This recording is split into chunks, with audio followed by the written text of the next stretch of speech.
Allahumma sholli ala sayyidina Muhammad wa ala ali sayyidina Muhammad. Saya hamba Allah dari Bogor, Buya. Buya, saya mau bertanya. Saya kerja di bengkel pengelasan dan ada barang-barang bekas di sana. Kemudian saya manfaatkan atau saya jual tanpa sepengetahuan pimpinan saya. Bagaimana hukum barang dan hasil uang yang saya dapat itu, Buya? Terima kasih, Buya. Yang mahal pada dirimu dan diri kita semua adalah amanah, mengemban amanat. Kita sering mungkin menghujat kisah, menghujat koruptor mungkin. Kenapa seorang koruptor menjadi koruptor? Karena sudah tidak amanat, kan begitu. Akan tapi yang namanya korupsi itu tidak serta-merta, wong dia jadi pejabat juga tidak serta-merta kok. Jadi ketidakamanatan itu berkembang dari kecil, memang tidak membiasakan amanat. Maka di saat jadi pejabat pun dia akhirnya mengambil duit negara. Itu di saat jadi pejabat. Kalau jadi ustadz pun duit pondok itu yang dipotong. Hati-hati, permasalahannya adalah nggak amanat.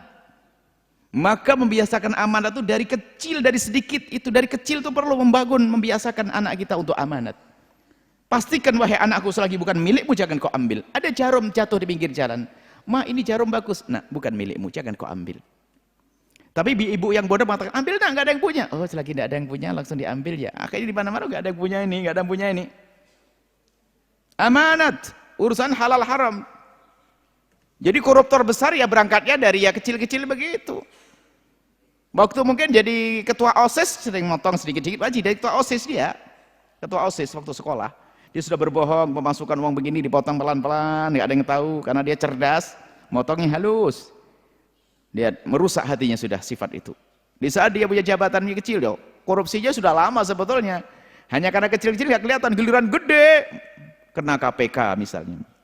Itu kan masih lumayan. Jadi kalau koruptor dari kaum pejabat itu masih aman, ada yang mengawal, ada yang ngontrol, itu KPK. Tapi kalau koruptornya kelas ustadz misalnya, duit pondok nggak jadi anting istri, gaun istri, dia pakai keliling seenak sendiri, ustadz pengkhianat kan ada juga demikian. Itu sebetulnya ini buahnya, benihnya dulu di saat kecil. Maka jangan remehkan amanat, biarpun kecil ya akan gede nanti. Kalau orang sudah tidak bisa diberi amanat dari yang kecil, apalagi yang gede. Yang kecil saja nggak bisa jaga dia. Kecil itu nggak terlalu penting-penting amat bagi kita. Apa sih artinya sepotong besi waktu saya ngelas? Nggak ada artinya. Saya kumpulin ya paling dapat 10.000, 15.000. Kalau yang kecil saja, saya ingat guru mulia Habib Hasan bin Ahmad Bahrun. Kalau kau menahan diri dari yang kecil saja nggak bisa, bagaimana kalau yang ditawarkan kepadamu yang gede? Ayo. Kau menahan diri haram yang kecil-kecil saja nggak bisa, jangan remehkan. Oh, cuma kecil, kebalikannya bahaya. Jangan malah, oh, cuma kecil. Justru ini loh, dari yang kecil saja, jika engkau tidak bisa menahan, yang gede pun kau bakal tidak akan bisa menahan. Kau akan dibeli oleh orang nanti. Dari kecil, keharaman yang kecil, masih ingat betul saya nasihat itu. Sederhana kalimat nasihat dulu. Nasihat kecil, haram yang kecil. Maka jangan remehkan, oh cuma kecil saja. Oh dari ini loh, dari kecil ini. Kecil saja kalau kita tidak bisa menahan, yang gede nggak bisa. Makanya Anda kerja di bengkel, semua potongan-potongan besi bukan milik Anda, miliknya yang punya bengkel. Anda bekerja jadi tukang di sebuah tempat, ada mungkin karung semen, potongan besi, apalagi macam-macam. Itu bukan milik Anda itu. Anda bekerja. Kalau Anda ingin mengambil, minta izin potongan besi di mana tadi? Di bengkel ya. Anda bilang, "Bos, ini kan rongsok, Bos. Boleh enggak saya ambil?" Harus ngomong. Itu pun harus benar, jangan Anda tidak rongsok, Anda rongsok-rongsokkan, lihat juga. Ini belum rongsok amat sih, cuman biarin rongsok lah. Nanti kan bisa dibawa pulang. Nih, jahat tuh halus. Sudah diizinkan rongsoknya, ada jahat lagi, amanatnya nggak ada lagi. Memang dasarnya pencuri dia, pencuri halus dia. Diizinkan sama bosnya, ya sudah, yang nggak berguna, boleh kamu bawa pulang, kau jual ya. Iya bos. Akhirnya Pak, setannya berbisik, ini nggak berguna, padahal masih bisa dipakai. Akhirnya banyak yang dijadikan tidak berguna. Maka paling enak ditutup, jangan diizinkan yang demikian itu, bahaya sekali, akan berkembang. Sebab memupuk orang untuk berbuat jahat, kerja sudah seperti itu. maka tidak diperdengarkan. Maka uang Anda yang Anda mengambil itu haram, bengkel tadi. Dan kasihan ya, sudah kerjanya gajinya tidak seberapa, dicampur dengan yang haram. Dan itu tidak bakat orang menjadi orang kaya. Jadi pembantu rumah tangga saja belanja itu bohong. Jadi pembantu rumah tangga belanja kangkung harga 200 diceritakan 500. Ini kan termasuk halus ini. Baru jadi pembantu. Kalau sudah jadi pejabat, gede lagi itu. Nanti banyak banyak kwitansi buatan itu nanti.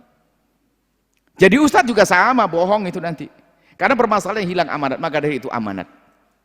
Selagi bukan milik Anda, tidak boleh Anda mengambilnya. Kalau Anda menginginkannya, bilang, bos, ini loh barangnya, boleh diambil tidak oleh saya? Oh boleh, ambil. Tapi kalau Anda mengambil sendiri, hukumnya haram, tidak diperkenankan. Biarpun memang menurut Anda memang tidak berguna, akan tapi lihat. Bisa saja bosnya punya ide lain, akan dikumpulkan barang-barang tidak berguna untuk sesuatu yang berguna, Anda tidak mengerti. Jadi Anda bekerja di bengkel, mengambil-ngambil semacam itu, hukumnya adalah haram dan itu bukan milik Anda, tidak diperkenankan. Karena Anda mengambil miliknya orang. Kalau Anda ingin mengambil, harus Anda minta izin agar dihalalkan oleh beliau. Selesai. Bukan saja urusan bengkel, ada orang bekerja di mana? Apakah dia itu kerja aja pembantu rumah tangga, tukang di tempatnya seorang, besinya dipotongin bawa pulang, seng potongin bawa pulang, ini ambil oleh semuanya. Kalau kerja murni utuh. Permasalahan adalah amanat. Jika amanat ini sudah tidak kau jaga, maka ketahuilah terus akan menjadi penyakit di dalam hatimu. Penyakit nggak bisa jaga amanat. Amanatnya kecil kau ambil kecil, giliran dikasih amanat yang gede juga gede yang diambil, karena permasalahannya hatimu rusak. Hati-hati. Semoga Allah menjaga kita. Amanat. Kalau sudah orang amanat, aman. Jadi apa saja dia pejabat yang jujur, tulus. Jadi ustadz yang benar. Jadi orang kaya nggak akan ngambil haknya orang lain. Jadi orang fakir pun fakir yang selamat. Semoga Allah mencukupi untuk kita semuanya. Baik, ini saja ya, nggak boleh semuanya. Hati-hati. Anda bekerja di sebuah tempat, Anda tidak boleh mengambil apapun. Kecuali memang sudah ada berita dari bosnya, itu boleh kau ambil, atau Anda minta izin secara khusus. Nggak boleh. Ini pagar kayak tidak guna, bawa pulang ke rumah, pasang di rumahnya pagar. Apalagi pagarnya bosnya, wah ini nggak bagus nih. Wah ini semuanya nggak bagus, kabel nggak bagus, ini nggak bagus. Kok enak banget nih. Giliran dia punya barang nggak bagus diambil sama dia, pembantu juga rame juga. Kamu bawa? Abah, bos kan juga bawa. Mbak, ini kan bos kecil, ada bos gede, ada bos gede, ada bos kecil punya anak buah lagi. Ini bos kecil ini ngambil bekas-bekas dari bos gedenya. Lah bos kecil kan punya anak buahnya juga begitu, marah sama anak buahnya. Kenapa kau bawa-bawa? Hah? Sama dong, kan bos ngambil dari bos gede. Artinya permasalahan amanatnya saat ini harus dijaga. Yang jadi tukang tidak bisa amanat, dia akan kalau jadi orang kaya nggak akan amanat. Yang jadi pembantu tidak bisa amanat, yang jadi pegawai tidak bisa amanat, jadi pejabat juga tidak amanat. Jadi ustadz juga tidak amanat, karena permasalahan adalah rusak jiwanya, rusak hatinya. Jadilah orang kaya yang amanat. Jadilah pejabat yang amanat. Di saat dirimu fakir, jadilah orang fakir yang amanat. Bekerja yang amanat, sehingga harta yang rezeki atau imbalan yang engkau dapat adalah halal, bersih. Kalau bersih, halal, berkah, akan enak, nyaman dimakan oleh anak-anak kita. Wallahu a'lam bishawab.